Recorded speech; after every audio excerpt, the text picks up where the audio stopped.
Bună ziua, dragii mei! Eu sunt Stella Ivan. Bine ați venit pe canalul meu! Astăzi voi face din nou o prăjitură ușor de făcut, puține ingrediente și foarte, foarte bună. Dragii mei, vă rog din nou să nu uitați să dați like, să faceți distribuire, să faceți comentarii, să vă abonați cei care nu v-ați abonat. În felul acesta mă puteți ajuta foarte mult să merg mai departe cu acest canal, să-l dezvolt cât mai mult posibil. Acum vă invit împreună cu mine să vedeți despre ce este vorba și ce îmi trebuie pentru a face această rețetă ușoară pe ziua de astăzi. Haideți cu mine! Acestea sunt ingredientele pentru începutul acestei prăjituri și anume pentru pandișpanul prăjiturii. Și o să am nevoie de 3 ouă, 120 de grame de făină, 100 de grame de zahăr, 35 de grame de cacao, 5 grame de praf de copt, un pic de sare, 50 de ml de ulei, 50 de lapte și un pic de esență de vanilie. Pentru început o să mixez ouăle cu sarea și zahărul, după care voi adăuga uleiul și laptele, iar la final ingredientele uscate, făina, cacao și praful de copt. Așa că mă apuc de treabă.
Am terminat de mixat, acum o să pun ingredientele uscate.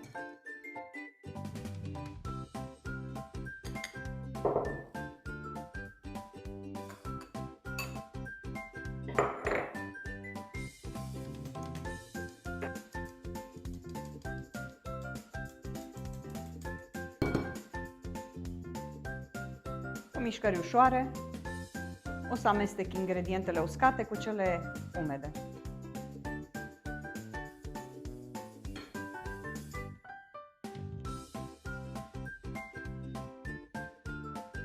Am amestecat foarte bine, așa arată. O să pun esență.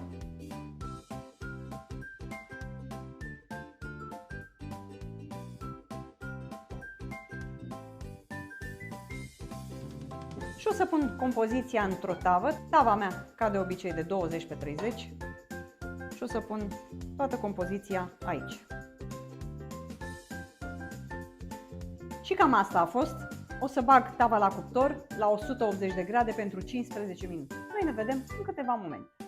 Acum voi face cremă. Pentru cremă o să am nevoie de o jumătate de litru de lapte, 60 de grame de amidon, 100 de grame de zahăr, 4 gălbenușuri, chiar dacă nu par că ar fi 4 sau spart, dar sunt 4 gălbenușuri, 150 de grame de unt, un pic de sare și un pic de esență de vanilie.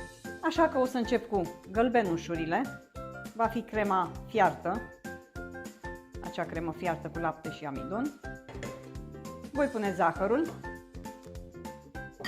o să adaug și amidonul.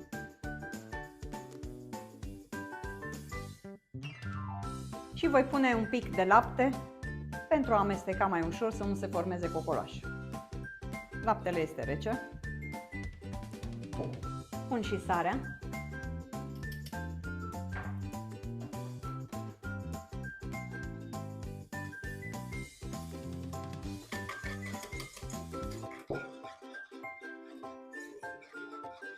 Am amestecat destul de bine.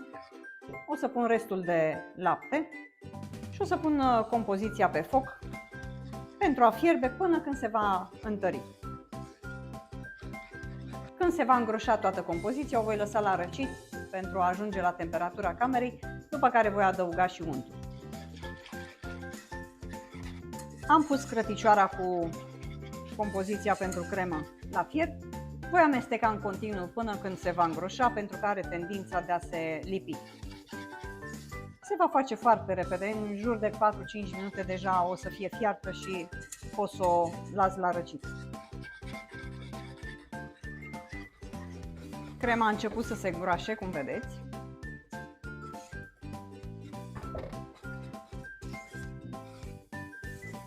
Așa arată.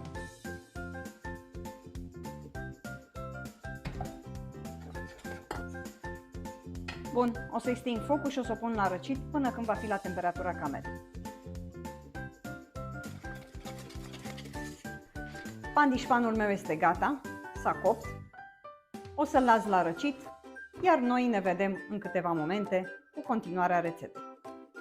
Am aici pandișpanul, s-a răcit, o să-l pun în formă, dar o să-l pun cu partea de jos în sus. În felul acesta.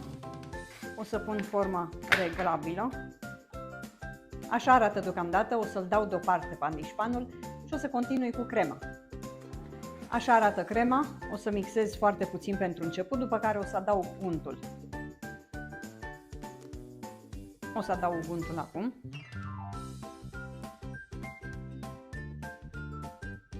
Și o să continui să mixez până când se va amesteca tot untul cu crema.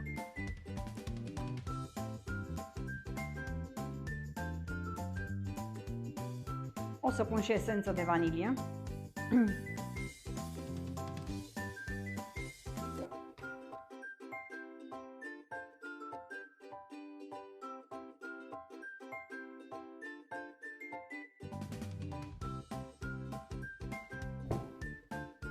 Așa arată crema. Iar acum o să o pun peste pandișpan. Am pus deja crema în tavă.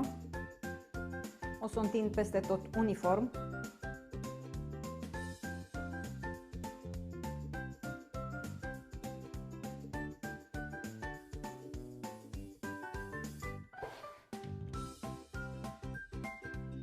Așa arată deocamdată. O să o bag la frigider prăjitura până când voi spuma și albușurile. Albușurile de la cele 4 ouă care le-am folosit la cremă. Le voi spuma, după care le voi pune și pe acelea deasupra. Deocamdată la frigider. După cum vedeți, am o oală în care fierbe apa. Am pus un bol deasupra. O să pun 130 de grame de zahăr și cele 4 albușuri rămase de la gălbenușurile de la cremă. Iar acum o să amestec cu un tel până când se va topi zahărul.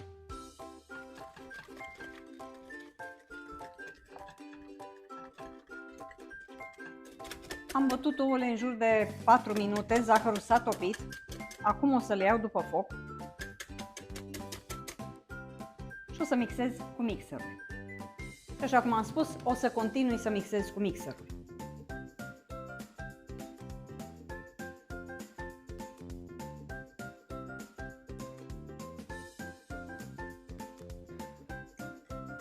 Așa arată spuma mea de ou. Acum o voi pune pe deasupra prăjiturii.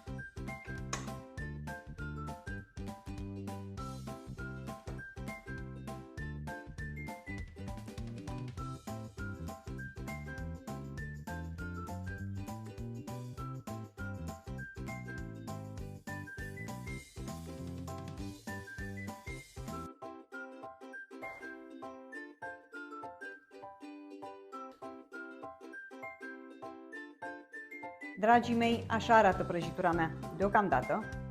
O să o bag la frigider pentru minim 3 ore, după care o să tai și o să vă fac prezentarea finală. Deocamdată la frigider. Eu am terminat prăjitura pe ziua de astăzi. Am făcut o prăjitură cu blat de cacao, cu cremă de vanilie și cu albușul de ou bătut spumă pe deasupra. Este nemaipomenit de bună, foarte aromată de la vanilia, esența de vanilie care am pus-o și în blat și în cremă. O prăjitură ușor de făcut și bună. Dragii mei, așa cum spun de fiecare dată aproape, încă o rețetă care merită încercată. Dragii mei, încă o rețetă dusă la bun sfârșit. O rețetă bună, o rețetă ușoară, fără prea multe ingrediente. N-am stat foarte mult în bucătărie. Mi-aș dori tare mult să știu că veți încerca și voi această rețetă și că vă va ieși.